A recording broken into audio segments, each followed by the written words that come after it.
Carlos. Allí es una brigada.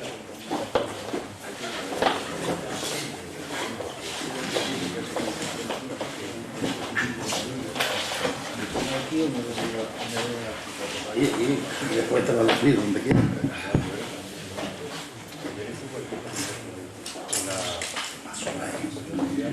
Bien, buenas tardes. Vamos a dar comienzo a la última conferencia de este segundo ciclo de las Fuerzas Armadas de la Guardia Civil. Quiero agradecerle al delegado de Defensa, que es la contraparte de la económica, en este caso, en la organización de estos dos ciclos de conferencia que llevamos hasta ahora, por su buen hacer, por su excelente comportamiento con nosotros y su cumplimiento total y absoluto. Además de haber tenido la suerte de que ayer, la teníamos programada, si lo hubiéramos celebrado, pues hubiéramos tenido una duplicidad, porque al parecer, no sé si eran el Ayuntamiento o los del Castilla, habían programado una conferencia del general Casinello. Entonces, bueno, pues lo hemos pospuesto nosotros. Por su parte, no puso ningún inconveniente, cosa que le agradecemos desde la económica. Y bueno, y todo lo que puedo decir de él y de todos los que han intervenido, pues son lisonjas. Por lo tanto, en nombre de todos ellos, yo le quiero felicitar desde la económica a todos los conferenciantes en el nombre del delegado de Defensa, del coronel Alonso. Muchas gracias, Adolfo.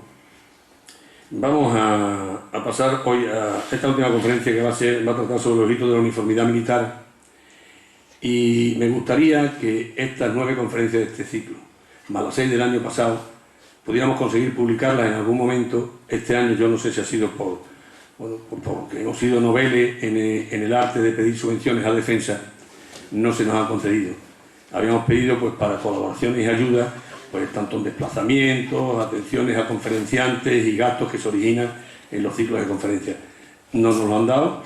Para el año que viene vamos a pedirlo específicamente para hacer la publicación de estos 2 ciclos, más el tercero, que ya hemos estado hablando y que está dispuesto Defensa a prepararlo. Y por lo tanto sí podemos, pues haremos un tomo en el cual se llevarán los 3 ciclos y la publicación será, pues como siempre lo venimos haciendo, entre 500 y 700 ejemplares para que tengan un bloque de ellos todos los conferenciantes, tenga Defensa un número elevado también para distribuir y tengamos nosotros pues, también para nuestros socios.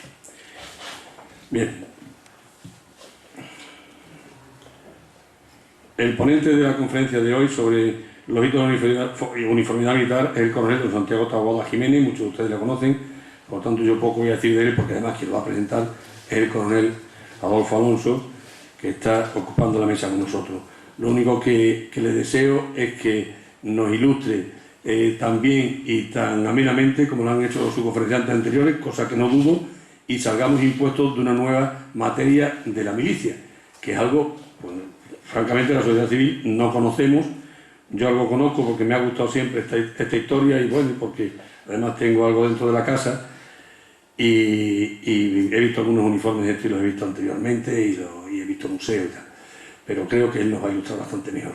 Por lo tanto, y agradeciéndole a todos ustedes su presencia nuevamente aquí, le cedo la palabra al coronel Alonso para que proceda a hacer la presentación del conferenciante. Muchas gracias. Gracias, buenas tardes.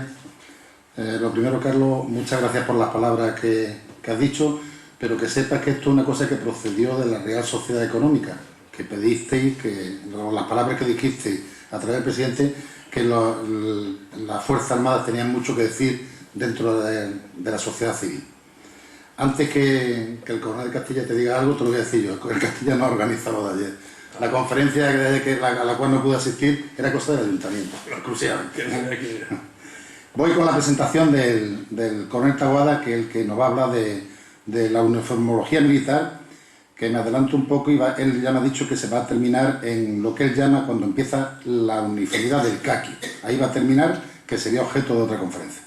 El coronel Taboada es de la 28 promoción de infantería, de la Academia General Militar, es de mi promoción, aparte un gran amigo, hemos coincidido en la Legión, en los empleos de teniente y de capitán. Es natural de Granada, recriado en Jaén y veranea en Tarifa, lo digo porque nos vemos mucho ahí en Tarifa también. Los destinos que ha tenido, para hacernos la idea, ha pasado por muchas vicisitudes de uniforme. Primero estuvo en tropas nómadas, era de los pocos nómadas que quedan ahora, que según me ha dicho él también, y lo sé por aquí, Badajoz han venido, se siguen reuniendo, los nómadas hacen sus reuniones anuales. Después estuvo en el segundo tercio de la Legión, si mal no recuerdo, tú estabas en la quinta bandera. De ahí pasó al regimiento Garellano 45 y estuvo en un regimiento que está de moda, por desgracia, por el terremoto, en Lorca, en el Mallorca 13. Fue fundador, y yo tuve el honor de ser fundador con él, de la Academia de Formación de Mando Legionario en Ronda, y después se fue por la cadena de la enseñanza, ya lo orientó ahí, a la Academia de Infantería. Y de ahí, de la Academia de Infantería, pasó a la Dirección de Enseñanza del Mando de Doctrina en Granada. El último destino que tuvo antes de entrar en el instituto fue en la Dirección del Sistema de Armas del Mando Logístico del Ejército, que él ya nos podrá explicar después cómo fue ese disparo errado, no me cuadra en su historia. En la actualidad está destinado en el Instituto de Historia y Cultura Militar como jefe de ponencia de uniformología. No voy a hablar de las condecoraciones que tiene, por las condecoraciones diversas que tiene y muy merecidas, pero los cursos, aparte de los normales cursos militares que tenemos, también tienen apoyo aéreo en medio ambiente y de técnica pedagógica como profesor que ha sido. Dentro del instituto, pues es experto, porque ha hecho esos cursos, en heráldica, en fortificación y uniformología, que es lo que lleva. Y como el que tiene que hablarnos es él, de un tema que desconocemos, por lo menos yo como militar lo desconozco mucho también, y seguramente todos los civiles que nos acompañan aquí, cedo la palabra al coronel Taboada. Muchas gracias. Bueno, pues buenas tardes a todos.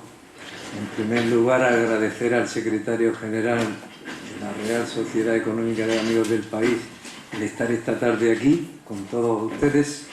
Les agradezco su asistencia y gracias a ti, Adolfo, también, como amigo, por esa presentación tan buena que me has hecho.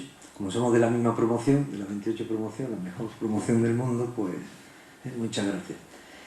Entonces, cuando me llamó Adolfo para hablar de uniformes, sin marcarme tarea, pues pensé que lo mejor era hacer un recorrido sobre toda la uniformidad del ejército, de nuestro ejército, a través de la historia. Porque claro, ponerme a hablar aquí simplemente, a contar historias sin imagen, sin figurín, pues nos podíamos aburrir todos. Entonces toda mi disertación va a estar basada en las distintas transparencias y fotografías que he preparado, y sobre ellas iremos comentándolas para ver lo que ha sido la uniformidad dentro del ejército español. Antes que nada quisiera hacer unas consideraciones sobre dos términos que están muy unidos a la idiosincrasia militar, como es uniformidad y uniforme. Desde los tiempos más remotos hasta nuestros días, el hombre siempre ha resuelto todos los conflictos que se le han presentado, como la defensa de su territorio, los recursos que lo mantienen y su propia subsistencia, por medio de la guerra. Al principio era el grupo el que en su totalidad se defendía y defendía lo suyo. Después, conforme las armas se iban sofisticando y aparecían nuevas armas y nuevos métodos de guerra, se necesitó un especialista que fuera el que llevara a cabo aquello. Es decir, nacía el guerrero, y estamos hablando allá por el 2600 en el Neolítico, en pleno Neolítico, 2600 años antes de Jesucristo. Nació el guerrero, nació el soldado, aquel que por reunir una serie de cualidades pues defendía al grupo al cual pertenecía. Este guerrero, para llevar a cabo su misión, pues necesitaba unos medios, que dentro de su grupo esos medios tenían una cierta semejanza, todos los medios que utilizaba tenían una cierta semejanza. Eso nos lleva a definir uniformidad, la palabra uniformidad, que podríamos decir que es aquella cualidad que conserva y mantiene una forma o orientación semejante en el diseño y en las características de las armas y de las prendas dentro del mismo grupo o ejército.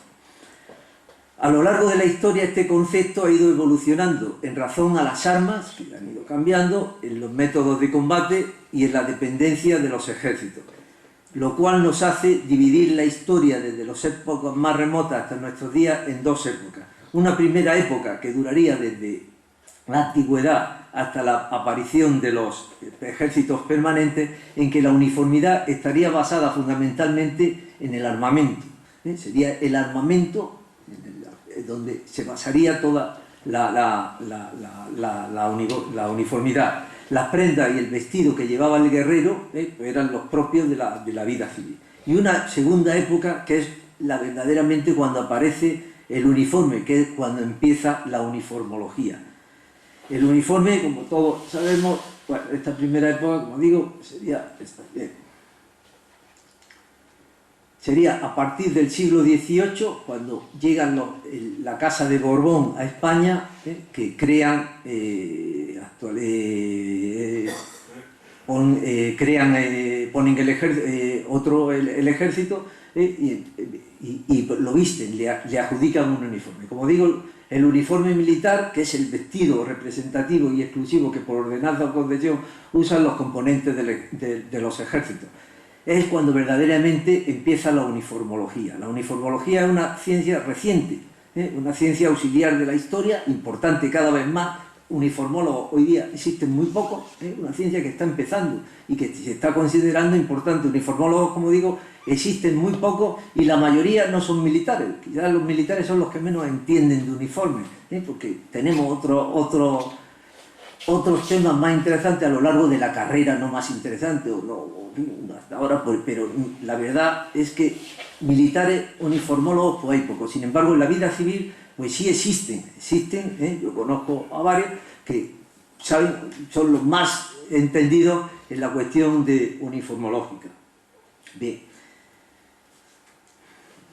El estudio del uniforme pues, nos proporciona una serie de datos, aquí lo he resumido, los que creo que se me han ido ocurriendo, datos, los tres primeros que están referidos a los ejércitos, datos sobre la organización de los ejércitos, información sobre la evolución de la táctica militar, todo eso nos lo puede proporcionar el uniforme, abundante de legislación sobre todo lo reglamentado acerca del uniforme, datos políticos, sociales, tecnológicos y económicos de una época determinada, datos en relación con otras piezas, para su posterior catalogación. Y aquí quiero hacer un inciso. El mes que viene en el instituto tengo organizado un curso que creo que va a ser muy interesante y al cual van a asistir pues sobre todo personal técnico de los museos y galeristas, sobre todo porque se va a tratar el tema del estudio de la pintura, la catalogación de la pintura, de toda la pintura militar en la que aparezca un uniforme, porque no cabe duda que el uniforme nos da una serie de datos por la época, el momento en que se representa, que nos sirve para saber pues en qué momento está pintado esa obra pictórica. La primera, si alguno se anima, pues, encantado con recibirlo en Madrid el día 13 de junio. El pintor Dalmau, que alguno lo conocerá, ahora mismo es el pintor del tema militar pues, más importante que tenemos en España, será el que dará la primera conferencia. Bien, su pertenencia a un personaje o su relación con un hecho histórico relevante forman parte de la historia de una nación. Piezas auténticas hoy día en los museos existen muy pocas, porque parezca lo contrario, piezas auténticas en el Museo del Ejército y uniformes auténticos existen muy pocos. No se sabe por qué, la familia, por lo que sea, pues, pero la realidad es esa, que existen uniformes de la época, pues pocos, ejemplares muy pocos. Y por supuesto la influencia en la moda y en el mundo textil de toda la cuestión de uniformidad militar, la influencia a la vista está. Ahí la moda en el uniforme, pues esa casaca que tenemos ahí, ¿quién diría que no es un dolman de artillería? Bien. El estudio del uniforme, hay especialistas para cada una de las partes en que se divide el uniforme, las prendas de cabeza, el uniforme en sí, la parte superior, parte inferior, las divisas, las condecoraciones, el pelo es importante, es otro dato que también nos aporta información, la forma, no cabe duda, cada época representa, como ahora veremos en los austrias, pues hay un modelo de pelo y todo eso pues nos va dando datos. Y por supuesto las dos armas, si hay algún artillero aquí o ingeniero, yo no lo aparto, no lo saco fuera del contexto de la uniformidad. Lo que pasa es que la uniformidad en artillería y en infantería, desde que se aprueba en el reglamento de 1748, pues apenas cambian colores. El rojo, el rojo y el azul turquí, pues a lo largo de la historia han sido los colores que siempre han representado tanto a la artillería como a ingenieros. Es fundamental a la hora de estudiar uniformidad la organización de los ejércitos en el momento que se esté tratando. Influencia en el diseño de un uniforme, pues ahí incluye todos estos puntos: la finalidad para la que se requiere, el armamento, el terreno, la táctica, los medios, las condiciones socioeconómicas del momento. No visten lo mismo los soldados de nuestro ejército ahora mismo que en los años 50, en que la carencia de medios era mayor y la calidad de los tejidos era mayor. Y por supuesto la aparición de nuevas fibras, los nuevos uniformes de instrucción que van a salir dentro de poco, tienen una serie de elementos nuevos, de fibras nuevas, que no se habían utilizado hasta ahora, ¿no? Aunque con los austrias no hay moda, no hay uniformidad, no hay un uniforme, es simplemente moda, la moda. El soldado, los tercios se visten según la moda de la época. Es moda, es libertad, es color, es fantasía. Es moda porque, como digo, no existe uniformidad, son vestidos. Es libertad porque los capitanes de los tercios son los primeros que se oponen y defienden por encima de todo de que cada soldado se vista como quiera, sea libre y para elegir su vestimenta, puesto que eso le va a dar brío, coraje en el combate. Es color. Los reyes publican una serie de leyes pragmáticas autorizando a los ejércitos, a los soldados, para que utilicen una serie de colores que en la vida civil no están autorizados porque su coste es mayor y el resto de la población no los puede pagar. La famosa frase es: usted puede, pero España no puede. Pues en eso estamos. Hay colores que por los tintes de la época y tal requieren unos gastos que el resto de la población no los puede utilizar. Sin embargo, los tercios, los reyes, publican una serie de leyes pragmáticas en que autorizan a los soldados para utilizar determinados colores. Bien. Al principio, en los tercios tenemos una influencia, como ahora lo veremos, con una influencia alemana. Después la influencia será española 100%, y por último terminaremos en la famosa casaca redingote, que será influencia francesa por encima de todo. Bien, bueno, aquí tengo una serie de prendas características de los tercios, arrastran todo la uniformidad del Renacimiento, de calzas y jubones, que es la época de Carlos I.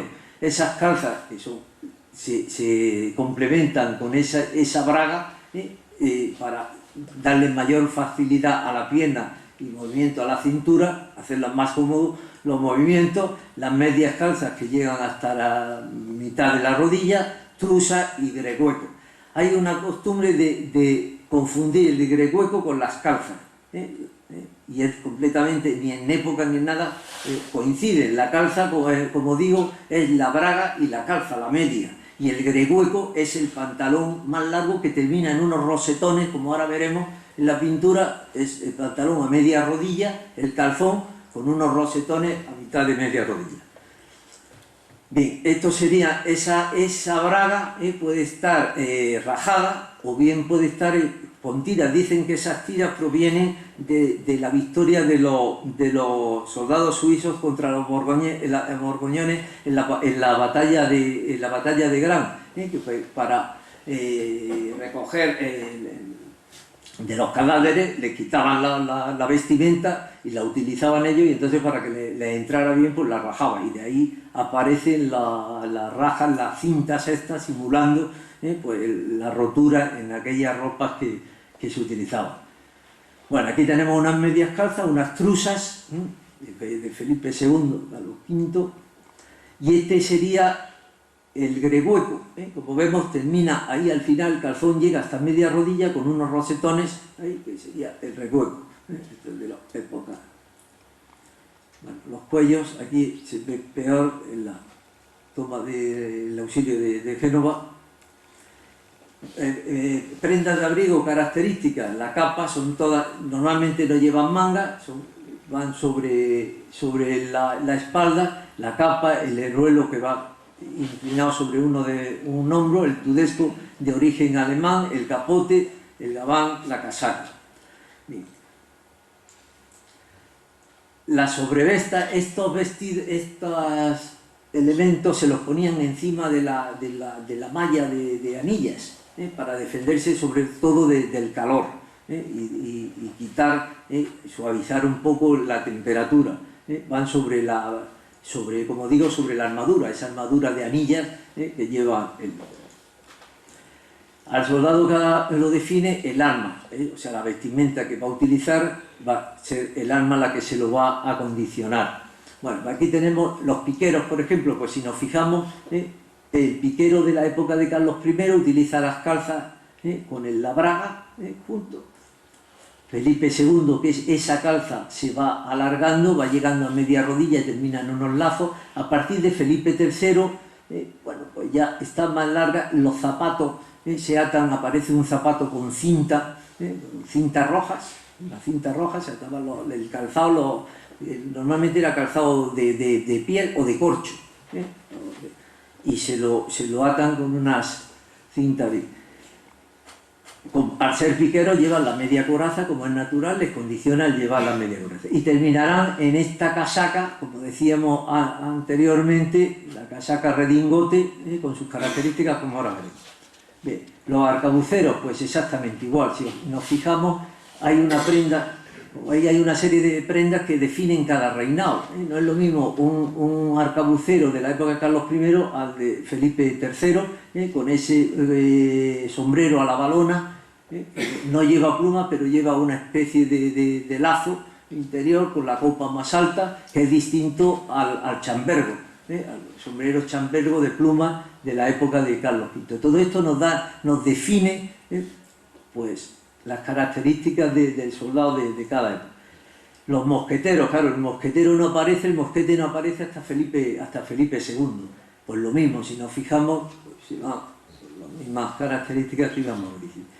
Y tenemos ya la casaca chamberga, que dicen que es de origen francés, pero no está claro tampoco. Aquí entre los historiadores y tal, pues hay sus más y sus menos. Las casacas ya los capitanes de los tercios nuestros en el 1520 y tanto hablaban de casacas que las llevaban las unidades de caballería nuestras, de los primeros tercios, se ponían un tipo de casaca de distintos colores. Sin embargo, siempre se ha asociado la casaca redingote, una casaca amplia de mangas muy altas, como lo veo, que asoma la camisa, y el famoso chambergo, las cargas de los 12 apóstoles, la carga de pólvora del mosquete. La primera señal de uniformidad la tenemos en del ejército español, puede ser el color que siempre lo ha distinguido, el color rojo, de la cruz de San Andrés. Que los tercios, todos los tercios, los soldados de los tercios los llevaban sobre el jubón, o los reyes también llevaban detalles de color, lazos de color sobre las corazas, los brazos, que distinguían, como digo, la pertenencia al ejército español. Dicen que lo trajo Felipe el Hermoso, procedente de la cruz de Borgoña, de su madre, y Juana la Loca la adjudicó. Carlos I habla de ella en el 1550, hace mención a la cruz de San Andrés, pero queda ya instituida a partir del 1550, como distintivo de los tercios nuestros. Los tercios, como saben, llevaban las tres banderas características, la del rey, la de la casa del rey, de ese momento, la cruz de San Andrés, la blanca de la cruz de San Andrés, y después alguna dedicada a alguna imagen que estuviera bajo su advocación el tercio. Bien. Bueno, las divisas del ejército de los Austrias, pues como sabemos, los antiguos capitanes de los tercios llevaban la banda cruzada de los tercios. Antes de Carlos II, los generales, la banda terminaba en unos flecos de dorado y los capitanes era simplemente la banda cruzada del hombro derecho al izquierdo, y con Felipe IV hay la costumbre de cruzarla a la cintura. Los sargentos, la típica, son esta especie de alamar, de dragona, de cintas de color, con un color característico dependiendo del color de la casaca que llevaran, y la alabarda, si no le van. Y bajo Carlos II, pues exactamente igual, lo único que aparece esa especie de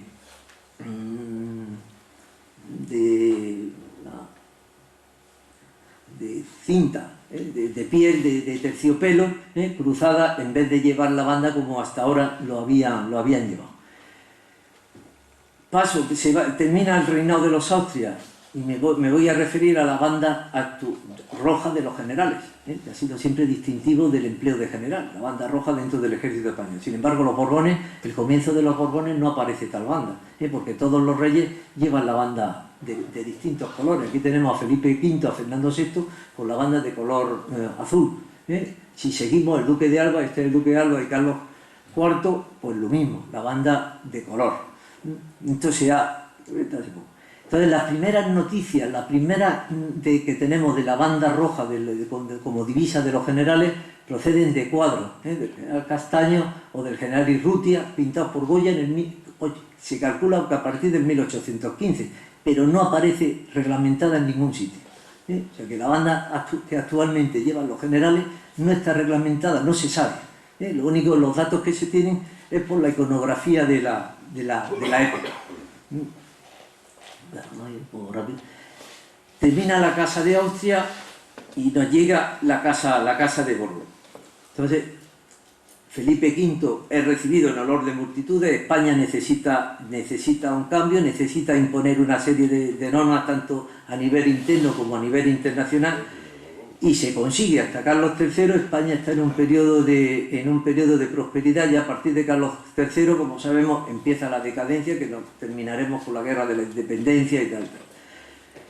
Pero Felipe V, a pesar de ser un hombre un poco particular, depresivo, de la noche un día, bastante sucio, no le gustaba lavarse, era bastante abandonado en ese aspecto, pero es un rey que las reformas las lleva a cabo bastante bien, tanto a nivel político, a nivel nacional e internacional, y el ejército, teniendo una guerra de sucesión, como se tuvo que enfrentar a una guerra de sucesión y unas guerras exteriores también, como fue la polaca, la austriaca, que también España participó, pero puso al ejército muy bien, o sea, cambió totalmente toda la organización del ejército. Para ello dictó una serie de ordenanzas, que aquí las tenemos a nosotros. Las que más nos interesan con respecto a la uniformidad son las del 1702, las ordenanzas de Flandes, que ahí es donde se establecen los escalones de mando, donde tenemos las primeras noticias de adjudicación de la alabarda y el espotón,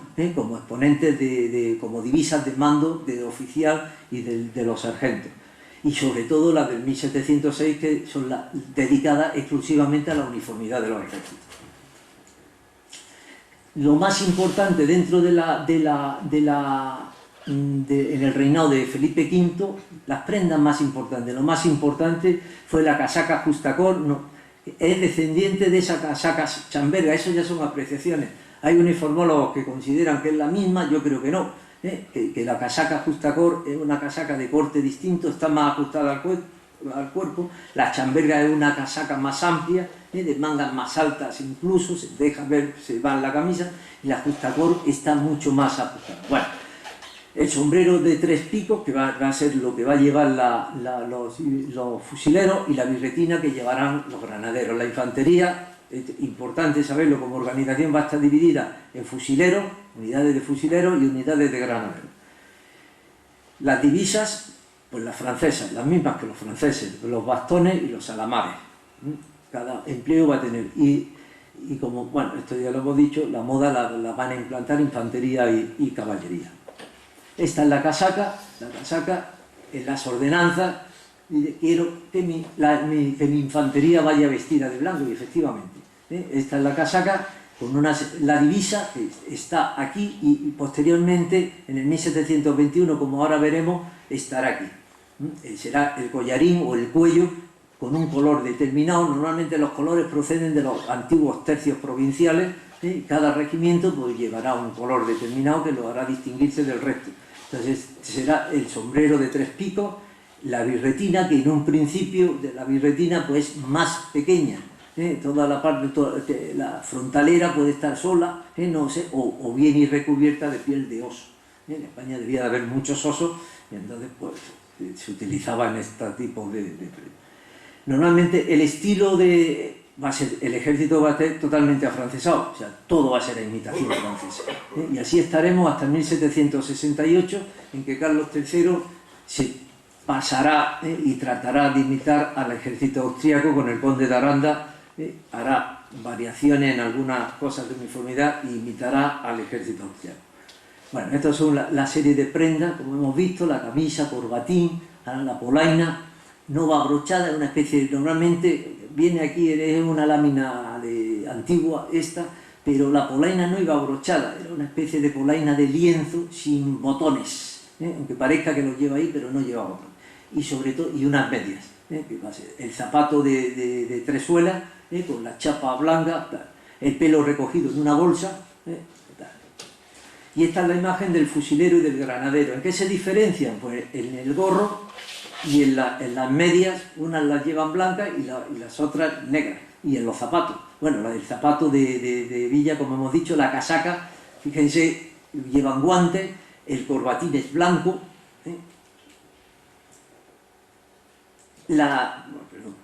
la bolsa granadera va al costado izquierdo del granadero, y el sombrero de 3 picos muy acandilado, los 3 candiles muy pronunciados, lo distingue.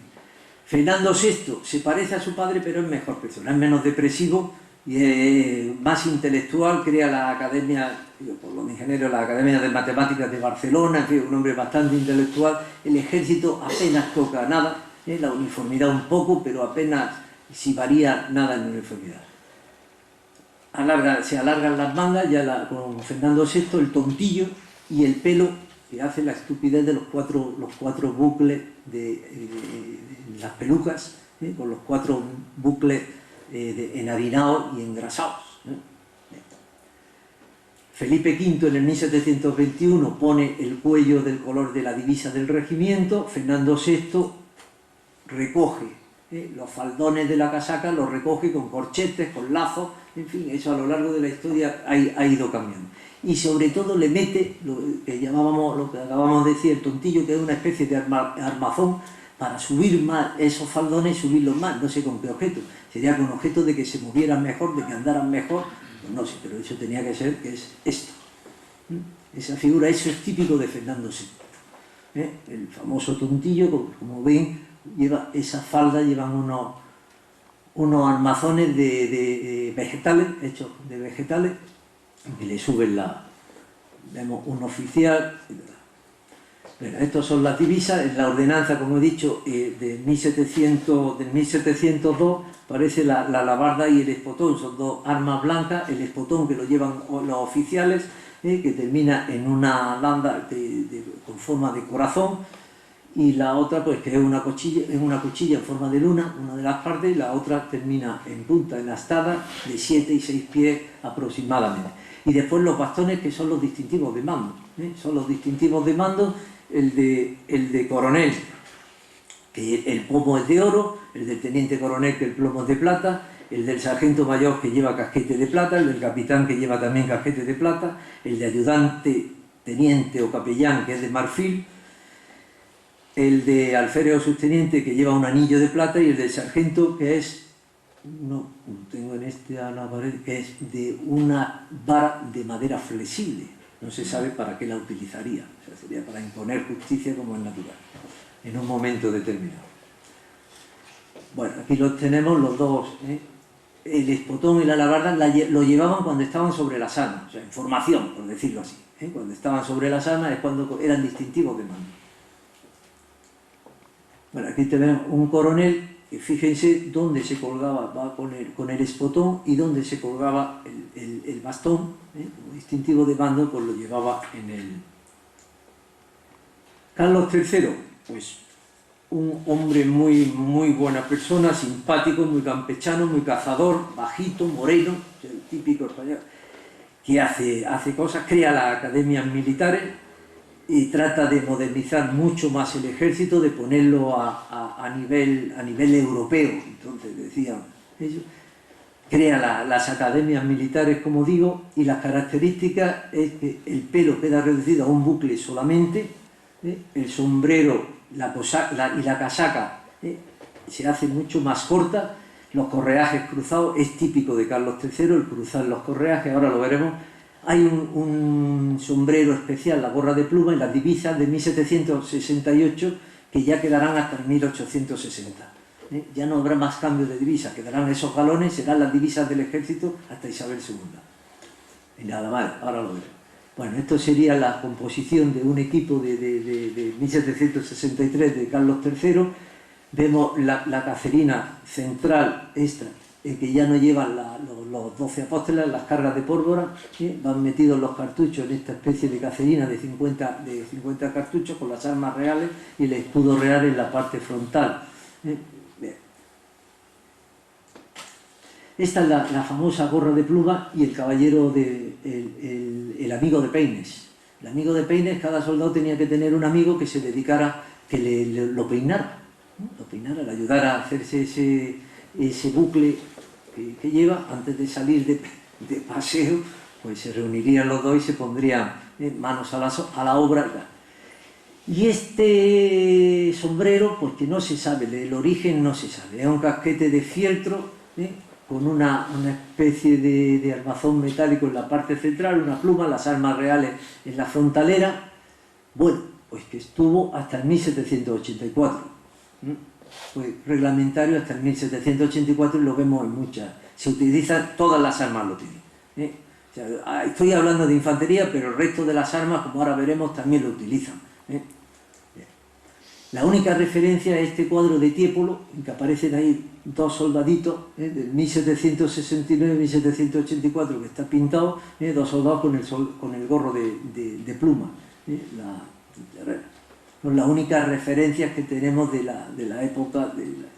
Bueno, lo que decía, las divisas, aquí lo tenemos, son todos galones. El que vean, todo lo que vean hasta el uniforme único, si hay variación rojo o dorado o plateado, es el botón, no hay ninguna diferencia. Hay regimientos que llevan el botón plateado y entonces las divisas son plateadas, y hay regimientos que llevan el botón dorado y entonces las divisas son doradas. Bueno, aquí tenemos, el coronel lleva tres galones, el teniente coronel 2, el sargento mayor 1, el subteniente un alamar, una especie de alamar dorado o plateado, podría ser, depende del color de los botones de la casaca, si son plateados o dorados, eso depende, cada regimiento los tiene de una manera.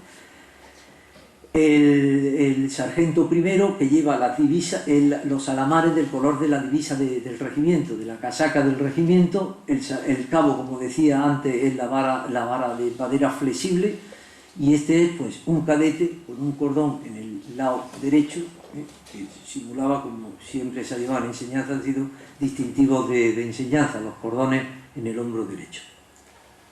Bueno, aquí tendríamos, aunque los dibujos no son muy buenos, pero nos da una idea de todo el siglo XVIII. La prenda fundamental, hemos dicho que es la casaca, y a lo largo del siglo XVIII la casaca, no hay otra prenda distinta, tanto en la vida militar como en la vida civil, tanto en la vida militar como en la civil, la prenda base es la casaca. Entonces la casaca a lo largo del siglo pues va variando. Este es el soldado del siglo XVIII. Normalmente hasta Carlos IV, ahora veremos hasta Godoy, van todos vestidos de blanco. ¿Por qué? Porque es el color más barato. No tiene tinte ninguno y es el color más barato, es el que salía más barato. Lo único que varía es el color de la divisa. No está claro la chupa, esa prenda interior, chupa, no está claro cuándo empieza a poner a cada regimiento a utilizar el color de la divisa. Eso tampoco se sabe. Se cree inicialmente, al principio todas son blancas. Y no se sabe en qué año, si en el 20, en el 1720, si con Fernando VI y tal, no está claro. En caballería parece que es alrededor de los años 30, del 1730, cuando empiezan a diferenciar, a poner la chupa del color de la divisa del régimen. Bueno, como ven, este soldado, ¿de qué se diferencia de este? Pues en el pelo. Los 3 bucles que acabamos de decir, que aquí lo lleva recogido en una bolsa de piel y aquí lleva los bucles con una tirabuzón detrás. La bolsa granadera, aquí va a la derecha, tengan en cuenta que, como hemos dicho antes, al hablar del uniforme militar, está reglamentado, tiene que ser así. Va a la izquierda y aquí va a la derecha, cambia de posición. Los zapatos, ven, pues lo mismo, varía, que hemos dicho, pues lleva hasta Carlos III no aparece la botonadura. Este dibujo pues estaba, claro, de toda esta época, todos los uniformólogos, que es la lucha del uniformólogo, es tratar de conseguir la imagen perfecta, que se adapte a lo reglamentario. Hay muchas veces que se ven dibujos y láminas que son infumables. El pintor, a la hora de pintar, pues lo ha hecho mal. Entonces, pues eso, cosas a tener en cuenta. Cosas que, era al cuento que, hablando con el pintor, con Ferrer Dalmau, siempre se lo estamos diciendo, que todo lo que pinte, que antes pregunte para que no cometa errores. Porque son cosas importantes, son detalles importantes. Bueno, aquí no aparece muy bien el sombrero de 3 picos, pues los candiles se van disminuyendo, se van haciendo más pequeños, y el sombrero se reduce. El correaje cruzado, la caja de cartuchos, la cacerina central, y con Carlos IV lo más importante, como veremos ahora, es la solapa. En el 1791 se le añaden a la casaca las solapas. Entonces no las tiene. Hay un poco de prisa. Pero creo que todos lo conocemos, ¿no?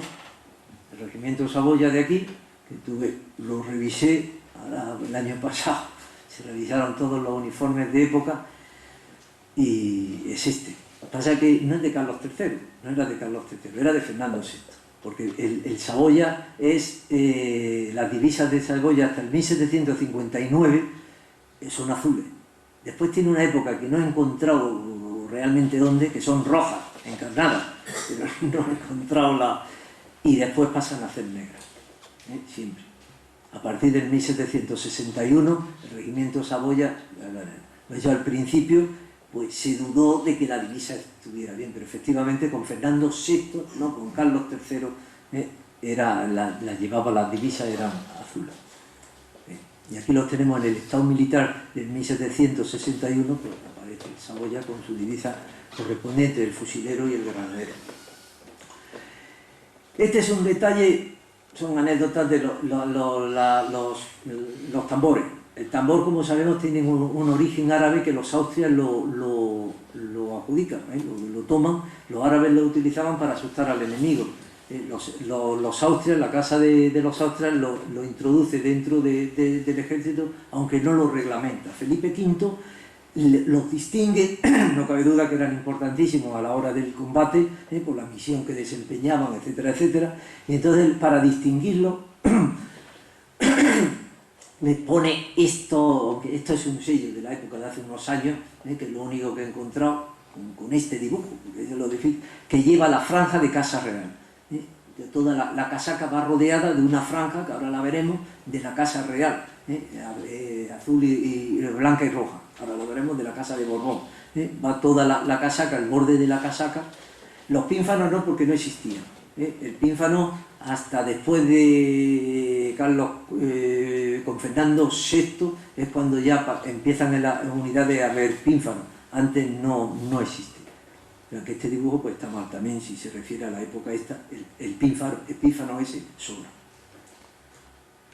Bueno, este sería, entonces Carlos III en el 1763 lo uniforma a todos los tambores de azul turquí y con franja de Casa Real, que es esa que ven ahí. Esa es la franja de Casa Real, que llevan todas las unidades de la Casa Real, de la Guardia Real, llevan esa franja que los distingue del resto del ejército, la franja de Casa Real. Bueno, pues esto Carlos III en el 1763 los viste así. A todos los tambores de infantería y caballería. Aquí tenemos unos tambores de dragones, los dragones con su uniforme característico amarillo. En el 1791 conservan la casaca azul pero el pantalón blanco.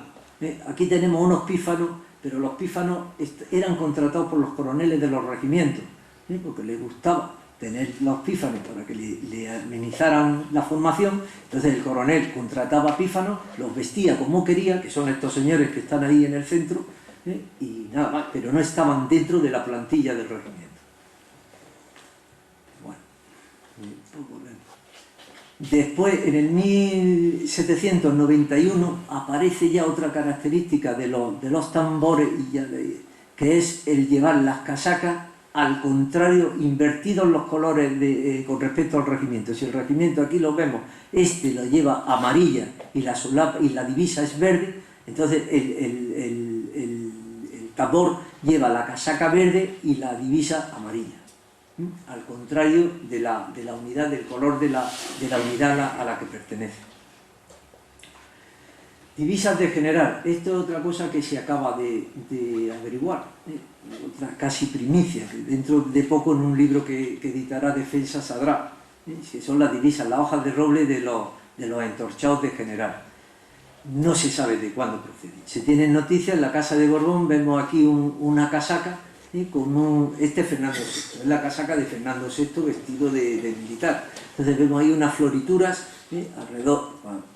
alrededor de la casaca. Esas florituras pueden ser de formas vegetales, etcétera, pero no dicen nada, no nos dicen nada. A partir de Fernando VI, Carlos III, nos aparecen ya esas florituras, esas florituras aparecen según el empleo que tenga el general, si es teniente general, si es capitán general, pues llevará 4, 3 o 2 ramas de esta especie de ramas vegetales, alrededor en la manga o bien alrededor de toda la casaca, como vemos aquí. Y eso nos indica el empleo. Entonces, por los cuadros de los virreyes de México, se ha conseguido ver los virreyes que eran capitanes generales, llegar al 1762 y ver que el siguiente general después del 1762, entre 1762 y 1764, cambian esos dibujos de esas florituras por el entorchado de las hojas de roble. Llevarán 2, 3 filas de hojas de roble. Bien, esas hojas de roble, pues según la época, pues están bordadas, todo esto de una manera distinta. Tenemos hojas de roble bordadas hasta el 1840 que tienen esa forma, son menos, fíjense en la diferencia con respecto a las de abajo, que son posteriores al 1840.